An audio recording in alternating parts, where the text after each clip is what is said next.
Alright, let's go! For today's video ay magluluto tayo ng napakasarap na bulalo. Tanggal pati buto. Solid na solid yung pata. Or sa English, bone marrow. Grabe yan, boy! Mapapa-extra rice ka talaga dito. Alright.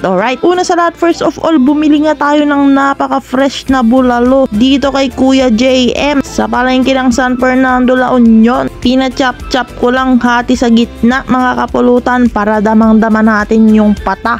Napaka-solid niyan. Fresh na fresh yung karne. Malaman, mataba, at napakananam. Kung gusto nyong mag-order ng pangbulalo sa kanya, puntahan nyo na siya dito, mga kapulutan. Pagka uwi ko ngayon, nag-torch na tayo ng uling at sisimulan na nating lutuin ang napakasarap na bulalo. I-slow cook pala natin to ng 4 na oras, mga kapulutan. Marami-raming kahoy ang kailangan para lasang-lasa mo hanggang nuot-nuotan ang karne ng baka na sobrang sarap. Nag-add na tayo dyan ng sibuyas at luya, whole peppercorns, at mineral water galing Pasig River. Alright. Meron nga tayong assistant dito, taga Paypay. Sa pagpapakulo, nag-add na rin tayo ng salt. Grabe ng pata yan, insan. Sinisilip tayo. Unang kagat, high blood agad. After nga ng unang kulo, mga kapulutan, di pa yan malambot Aalisin lang natin yung mga duming nilabas niya. Yung scums nung karne.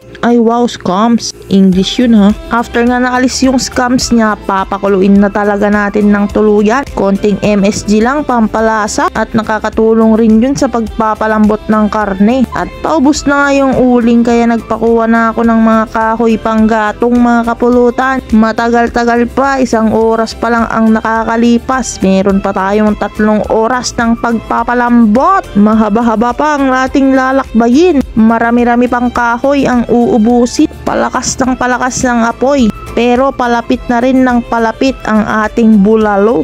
Malapit na nating matikman ang napakasarap na bulalo. Talo yung bulalo ng Tagaytay sa bulalo ni pulutan ng ina mo. Charot! Char lang. Tagaytay inspired kasi ang bulalo natin. I-check ko na nga kung malambot na yung karne, mga kapulutan. Ay grabe! Kahit tawagin mo na yung lolo mong walang ngipin, makakain ito, boy! Nag-add na nga tayo ng patis at itong patatas. Sinabay ko na rin yung saba or saging. Takam na nga ako sa pata na yan. At hindi pa ako nakontento sa lambot dito sa may buto na part. Kaya sabay ng paglambot ng patatas ay paglambot pa ng mga buto-buto na yan. Linagay ko na rin yung onion leaves, pampabango. At chinek yung mga patatas at saba kung malambot na ba. Nung malambot na nga, chinek ko na rin yung buto. Grabe, boy, yung buto na yung humiwalay sa laman. Ito lang yung gusto kong hiwalayan. Kung may hangover ka nga, tanggal agad pag ito yung kinain mo, mga kapulutan. Yung patapaw, napakasolid. Uy, 1 susok ka lang sa akin mamaya, boy. Pinapakulo na nga lang natin itong bulalo. Sakali nagay yung blinanch na Baguio beans. Nagaling Baguio, syempre. Nung lumambot na yung Baguio bean, ilalagay ko na rin yung cabbage or repolyo. Pagkalagay nga nitong mga repolyo, tatakpan na kasi yung init yung magluluto niyan para hindi ma-overcook. At yon, boy, the moment of truth. Unang higop, tanggal ang over. Napakasarap, sabaw pa lang, ulam na. 4 na oras ba naman pinakuluan. Napakalambot ng karne. Yung karne na yung humihiwalay sa buto, mga kapulutan. Grabe to, habang ini-edit ko ngayon, nagugutom ulit ako. Yan na ang sinasabi ko, yung pata. Shit, solid, boy. Mapapamura ka na lang sa sarap.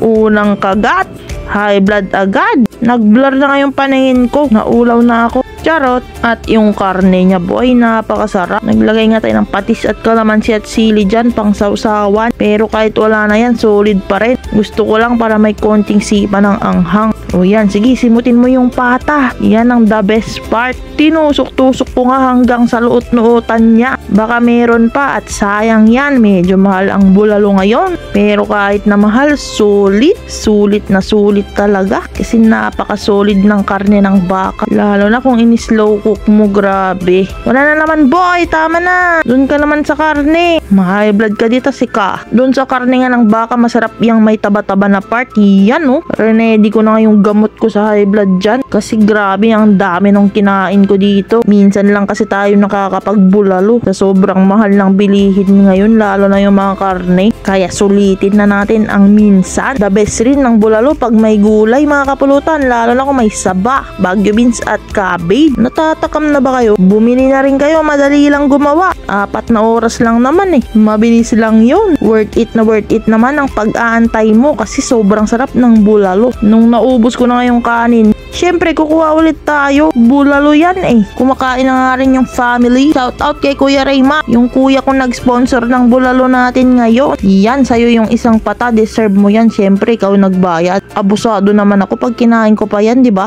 Napakabait nga ng kuya ko na to. Ginawaan niya pa yung girlfriend niya si Ate Ali. Tapos nag-sponsor pa ng bulalo natin. San ka pa? Yun lang mga kapulutan. Sana nag-enjoy kayo. Follow us for more videos. Bye!